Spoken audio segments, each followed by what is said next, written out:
Sahabat yang dirahmati Allah, pernahkah kita merenungkan tentang waktu? Sebuah anugerah yang tak ternilai harganya, yang diberikan kepada setiap insan tanpa terkecuali. Namun ironisnya, seringkali kita terlupa akan betapa berharganya detik demi detik yang kita lalui. Kita seringkali terhanyut dalam rutinitas harian, tenggelam dalam kesibukan yang terkadang melalaikan tujuan utama kita di dunia ini, berbekal amal saleh untuk kehidupan yang abadi kelak. Waktu terus berjalan, tak pernah kembali. Setiap detik yang berlalu adalah bagian dari hidup kita yang tak bisa diulang. Oleh karena itu inilah saatnya bagi kita untuk berhenti sejenak, melakukan refleksi diri, bermuhasabah, menimbang kembali setiap amal perbuatan yang telah kita lakukan. Jangan sampai kita termasuk dalam golongan orang-orang yang merugi, sebagaimana firman Allah Subhanahu wa Ta'ala dalam Al-Quran Surat Al-Asr ayat 1-3. Demi masa, sesungguhnya manusia benar-benar berada dalam kerugian, kecuali orang-orang yang beriman dan beramal saleh, serta saling menasihati untuk kebenaran dan kesabaran. Peringatan tentang pentingnya memanfaatkan waktu ini tidak hanya datang dari Allah Azza wa Jalla. Rasulullah Shallallahu Alaihi Wasallam, suri teladan kita, juga memberikan pesan-pesan yang mendalam tentang bagaimana seharusnya kita memperlakukan waktu. Pesan pertama, waktu adalah nikmat yang sering terlupakan. Kita seringkali menganggap nikmat hanya sebatas materi, seperti rumah mewah, harta berlimpah, dan kedudukan tinggi. Padahal, nikmat Allah jauh lebih luas dari itu. Kehidupan yang tenang, rezeki yang cukup, keluarga yang harmonis, dan keturunan yang saleh adalah juga nikmat yang patut kita syukuri. Dan tahukah Anda, sahabat, waktu luang yang kita miliki untuk beramal dan berkarya juga merupakan anugerah yang luar biasa. Rasulullah Shallallahu Alaihi Wasallam pernah bersabda, dalam hadits yang diriwayatkan oleh Imam Bukhari, dua nikmat yang banyak sekali manusia melupakannya, yakni keadaan sehat dan waktu luang. Hadis riwayat Bukhari. Ibnu Bathal, seorang ulama besar, menjelaskan bahwa hadits ini mengingatkan kita akan kebesaran nikmat Allah yang tersembunyi dalam kesehatan dan waktu luang. Beliau menafsirkan waktu luang sebagai suatu bentuk kecukupan dalam hidup. Seseorang tidak akan memiliki waktu luang jika kebutuhan dasarnya tidak terpenuhi.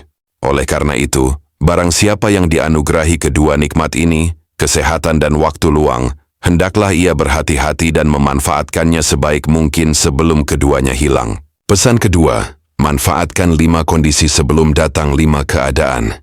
Dalam hadis lain, Rasulullah Shallallahu Alaihi Wasallam kembali mengingatkan umatnya untuk senantiasa memperhatikan waktu yang mereka miliki. Beliau menasihati kita untuk memanfaatkan waktu dengan bijak sebelum datangnya keadaan yang menyulitkan.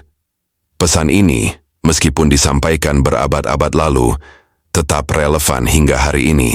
Manfaatkanlah olehmu 5 masa sebelum datang 5 keadaan. 1. Masa mudamu, sebelum datang keadaan tuamu. 2. Masa sehatmu, sebelum datang sakitmu. 3. Masa kayamu, sebelum datang fakirmu. 4. Masa luangmu, sebelum datang sibukmu.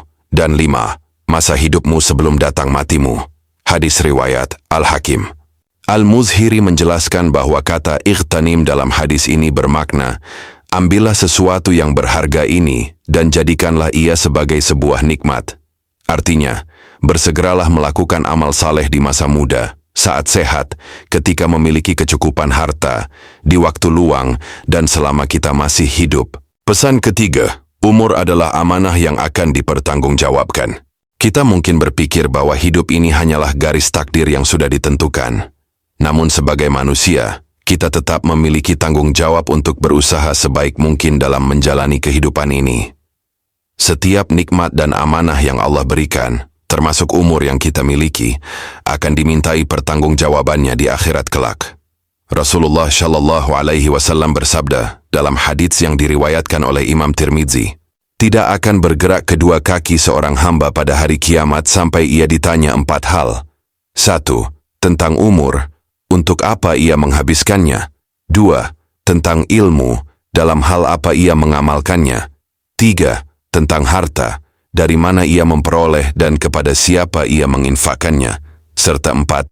Tentang anggota tubuh, untuk apa ia menggunakannya. Hadis riwayat Tirmidzi.